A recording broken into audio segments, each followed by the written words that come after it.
দেখেন আপনি কি ওই বিষাক্ত সাপ টাকার পরেও ওই বিছানার মধ্যে আপনি আরামসে টেনশন বিহীন ঘুমাইতে পারবেন না।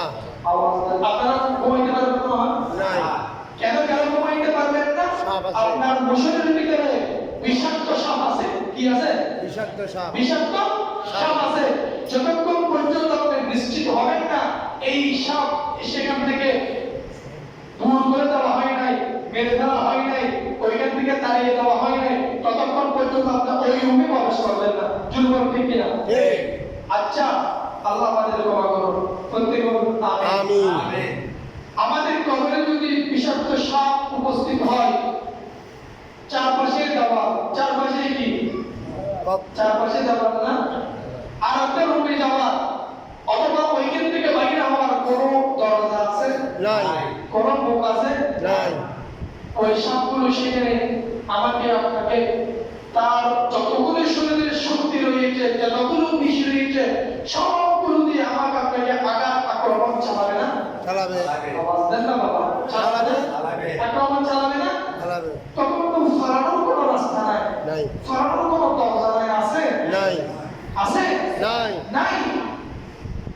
যদি আমার আল্লাহ আপনার কবরের মধ্যে আমাদের হায়াতের নবী সাল্লাল্লাহু আলাইহি ওয়াসাল্লাম উপস্থিত হয়, কি হয়? উপস্থিত হয়, তাহলে আমি আপনি কি ধন্য? আমার আপনার কবরে বিষাক্ত সাপ প্রবেশ করতে পারবে না। সুবহানাল্লাহ। আমাকে আপনাকে যদি আমার নবী উম্মত বলে বুকে টেনে নেয়, উম্মত বলে বুকে টেনে নেয়, ওই বিষাক্ত সাপ আমার আপনার কবরে আসতে পারবে না। ঠিক। জীবন ঠিক কিনা? ঠিক। আমরা প্রত্যেকে চাই রাসূল সাল্লাল্লাহু আলাইহি ওয়াসাল্লামের উপযুক্ত উম্মত হতে। উপযুক্ত কি হতে? উম্মত হতে।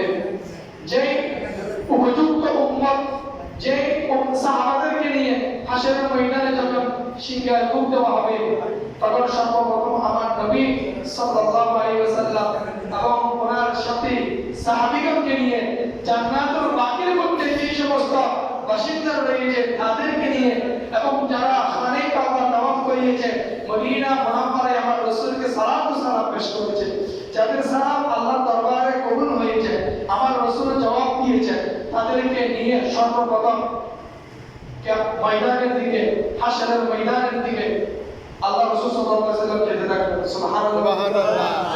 এটা কার বরকত? আমার রাসূলের বরকত। এটা কার শান? আমার রাসূলের শান।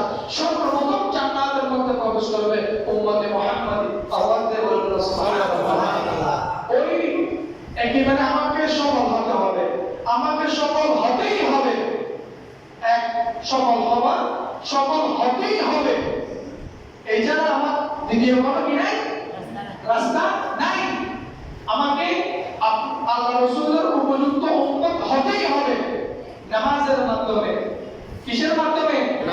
নামাজের মাধ্যমে, কোরআন তেলাওয়াতের মাধ্যমে, জিকিরের মাধ্যমে, সাদকার মাধ্যমে, নবীর রওজায়ে পাক জিয়ারতের মাধ্যমে, উত্তম আখলাকের মাধ্যমে, উত্তম চরিত্রের মাধ্যমে, উত্তম নীতি নৈতিকতার মাধ্যমে, উত্তম আদর্শের মাধ্যমে। উচ্চ আওয়াজ দিয়ে বলুন সুবহানাল্লাহ।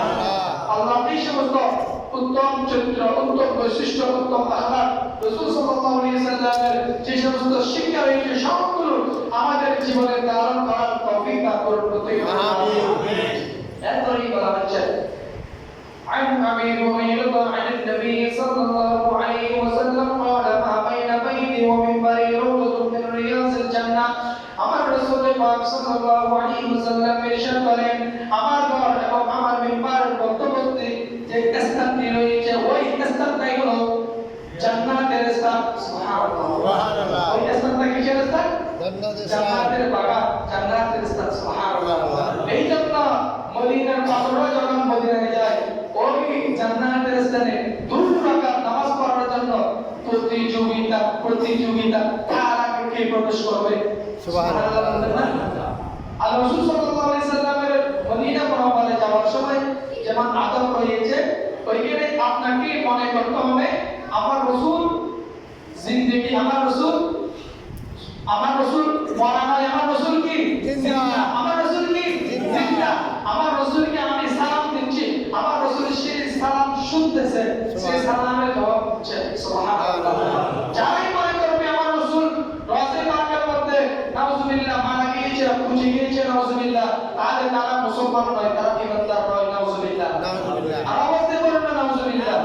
কিছুদিন আগে একেবারে দাড়িওয়ালা টুপিওয়ালা বড় শাইখুল হাদিস বলেছিল যেই বেহেশতের মধ্যে আয়াতুল্লাহ খামিনি ঢুকবে ওই বেহেশতে আমি ঢুকবো না। নাউজুবিল্লাহ। আমি প্রয়োজনে জাহান্নামে যাব। তোরা তো এমনি জাহান্নামে, তোরা এমনি কি জাহান্নামে। অনেক নামাজি জাহান্নামে যাবে, অনেক রোজাদারও জাহান্নামে যাবে, অনেক হজ পালনকারীও জাহান্নামে যাবে, অনেক যাকাত আদায়কারীও জাহান্নামে যাবে। যাবে কি যাবে না? সেইটা স্পষ্ট বলেই দিয়েছে সে জাহান্নামে যাবে। আল্লাহ কুরাইশদের জন্য জাহান্নামের মধ্যে রাখে। আমিন বলুন। আমিন। কেন বললাম এটা? সেই কত বড় মূর্খ জাহেল। আমরা তো শিয়াদের মধ্যে কাফের রয়েছে সেটা আমরা জানি না? জানি। তবে শিয়াদের মধ্যে কাফের রয়েছে সেটা সত্য। শিয়াদের মধ্যে সুন্নিও রয়েছে। কি রয়েছে? শিয়াদের মধ্যে একাধিক ভাগ রয়েছে। তবে আমরা সবগুলো যদি বিবেচনা করি আমরা একটা জিনিস দেখতে পাই, সেটা হলো যদি ইরাক আজকে ধ্বংস হয়ে যায়, কালকে কুয়েত, কাতার, বাহরাইন, সৌদি আরব, ওমান, জর্দান যতগুলি রাষ্ট্র রয়েছে সবগুলিকে ইসরায়েল এক কালে খেয়ে ফেলবে। সবগুলো এক কুলে খেয়ে ফেলবে। কারো কোনো ক্ষমতা নাই। আল্লাহ সুবহানাহু বলে দিয়েছেন কাফের লিখে থাকবে, এর পরেও যারা তার অনুসারী হবে তারাই জাহান্নামী। আচ্ছা বলুন তো ডোনাল্ড ট্রাম্প কাফের কিনা? ডোনাল্ড ট্রাম্প কাফের না? কাফের। ইসরায়েলের প্রধানমন্ত্রী কাফের না? তাদের পক্ষে মানে কি? আপনি জাহান্নামী। তাদের পক্ষে মানে কি? জাহান্নামী। আপনি জাহান্নামী। আল্লাহ আমাদের ক্ষমা করুন, প্রত্যেকে বলুন আমিন। এরপরেই বলা হচ্ছে ওয়ান আবি হুরায়রা আন্না রাসূলুল্লাহ সাল্লাল্লাহু আলাইহি ওয়াসাল্লাম قال إن الإيمان لا يهرز إلى المدينة كما تهرز الحياة إلى حجرها। হযরত আবু হুরায়রা রাদিয়াল্লাহু তাআলা আনহু বর্ণিত তিনি বলেন রাসূলুল্লাহ সাল্লাল্লাহু আলাইহি ওয়াসাল্লাম ইরশাদ করেন নিশ্চয় ঈমানদারগণ ওইভাবেই মদিনা শরীফ তালাশ করবে। কিভাবে তালাশ করবে? সাপ যেভাবে গর্ত তালাশ করে, সাপ যেভাবে কি তালাশ করে? গর্ত তালাশ করে। মদিনা শরীফ যাওয়ার জন্য, মদিনা শরীফ জিয়ারতের জন্য, মদিনা শরীফ দেখার জন্য, মদিনা শরীফে সালাত ও সালাম পেশ করার জন্য অন্তর দিন বেকুল হয়ে যাবে, অস্থির হয়ে যাবে। সুবহানাল্লাহ। এটা কার অন্তর অস্থির হয়ে যাবে? যার অন্তরের মধ্যে কি রয়েছে? নবীর ভালোবাসা রয়েছে। বলেছে না মদিনা শরীফের কুকুরের কথা। একজন ইমানদার একটা কুকুরটা একেবারে কুদরত জিহ্বা বাইর হয়ে গেছে, কুকুরটাকে রুটি দিচ্ছে।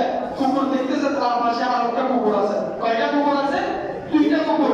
সেই একটা কুকুরকে দিচ্ছে একটা রুটি, সেই নিচ্ছে না।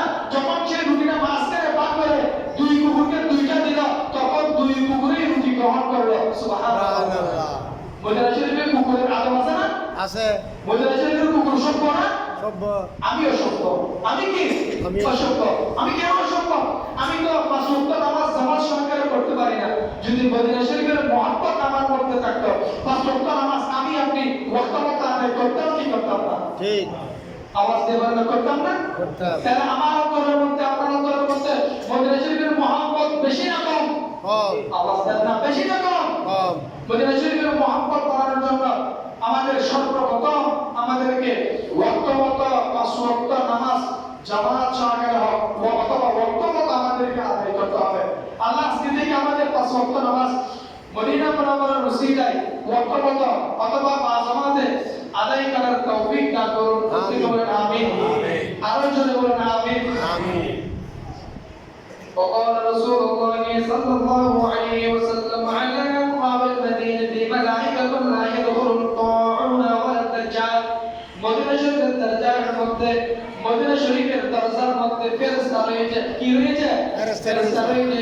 এই ফেরেশতা থাকার কারণে মহামারী এবং দাজ্জাল মদিনা শরীফের মধ্যে প্রবেশ করতে পারবে না। আপনারা 2019 সালে শুনেছেন মদিনা শরীফে একজন মানুষ মারা গেছে মহামারীতে? শুনেছেন? না। কোনো নিউজ আছে? না। মদিনা শরীফে দাজ্জাল এবং মহামারী কি করতে পারবে না? প্রবেশ করতে পারবে না। যারা মদিনা শরীফের